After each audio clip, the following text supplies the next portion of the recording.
So the process was done, so I can go over here and press open and select the coordinate model and load it up in the project. All right, and now we get to work on the interesting part together. I'll go over to the data sources tab and select add, and then click on the Microsoft project 2007 to 13. Then I'll open up the test file in the project. All right, but let me first go over to the tasks tab and hide the guns, and then let me just get a quick pic of the table here. I just want to show you something. All right, so now as you can see here in the tabs, we have the name, the status, then the planned start, planned end, actual start, actual end, the task type, and others. I'll minimize it and then open it up later when it comes in use. So now I can select add on a Microsoft project and open up the test file. Now let's see what the task name was in the MS project. The number 10. So I'll open up the field selector and select the text 10 here from the menu. All right, then for the synchronization ID, we can just put it on ID. Now for the start date and the end date, we can either go with planned or actual. I'll go with actual right now. Now for the actual start date and the end date, we have these listed as start and finish. We'll just work with these two. We won't be touching the rest. So we can put the actual start date on start, and for the end date, we'll go with finish. All right, and the next point is for the, let's see, the number 9 that we have here. So in the field selector for the user 1, I'll go with number 9, the cost 9 that we have here, and the rest we'll just leave them for now.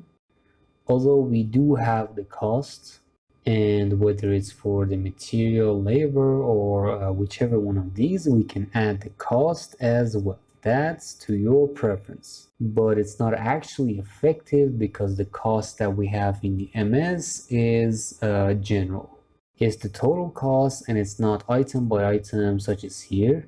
And so after this, I'll press OK. Right click here and select rebuild. All right.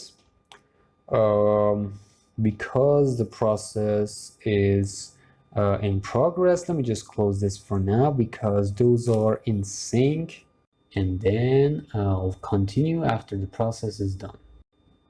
So after the process was finished, we got this message which says some of the elements that you imported do not correspond. That's because we haven't covered all of the elements and the topics in full yet. So for now, I'll go over to the tasks tab, and as you can see, here are the items that were fine, and now we want to add the tasks type.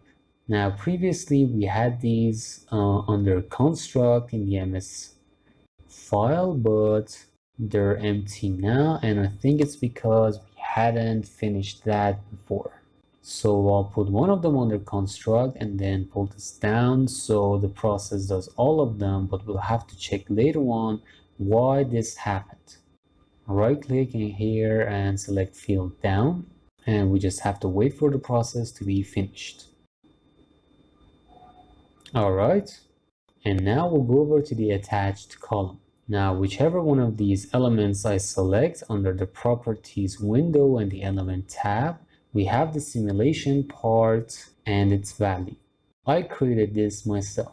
So we'll go over here and select the auto attached option, and this auto attaching process is based on some rules.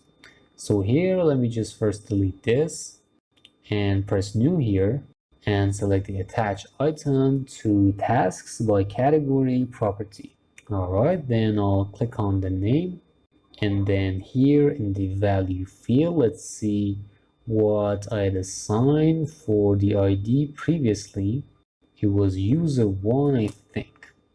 All right, cancel on here and then select this. Right click and select edit on the data source. and I was correct. Oh, I had mistakenly put in a cost9 instead of text9 for user 1. And as we can see here, I've put in cost for the task type, which is a mistake, and that's why we couldn't finish the process earlier. This was text 10. Alright, so right click and select rebuild here, and then OK, and back to the tasks. Attach, new here, then I'll select this, and then I'll put the name on user 1 because it is equal to the item that we assigned previously. Alright, then here I'll put this on the element value, and then this will be based on the simulation property that we created. We just have to find it here in the menu. It's right here, simulation part. OK, and then here we have the ignoring case, and then hit OK. Now select this, and then we have the override current selection option, which is useful if you've done this before, but because we haven't entered any rules before, it's fine, but just make sure to check that box, it doesn't hurt. Alright, so then I can hit apply rules. Alright, and then whichever of the elements that we had assigned in a notepad, the CO, the J1, or the B, those that we defined will be automatically added to the elements that we specified in the MS. Alright, so now as you can see, all of the exact elements have the explicit selection attached to them here. This is a great method of doing this, and we can test it out in the Simulate tab. Now let me just pull this down here so it reaches the level that we want. Alright, cancel here because I rebuilt this once. Let's see if we have it on construct. So no. So I'll have to select it myself, and then we just have to check out the construct word. I think I misspelled it. Alright, let me just go back this one more time. Select construct and pull this all the way down here. And then let's see if the process is done. Then we can bring this back up here. Right click on the construct and select fill down. And we just have to wait for the process to be done.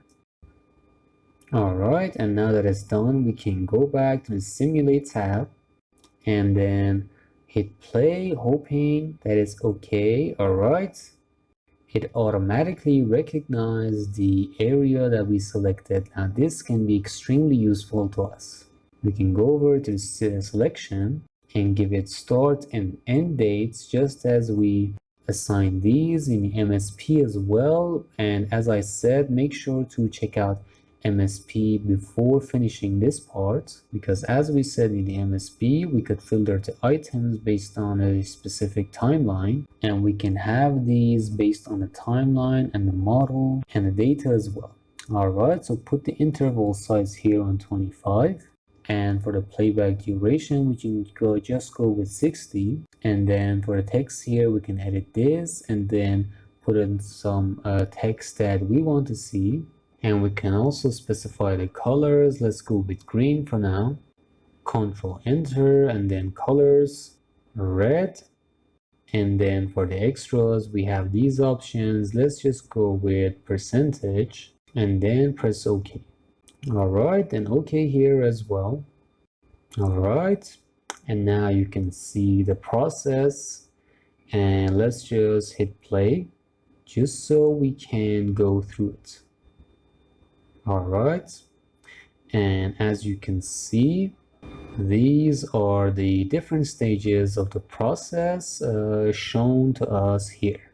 Alright, so overall this is how to link the MS project and how to control it in the Revit. Now this part in particular is incredible to see and work with. Make sure to train these parts and then do the rest when you want.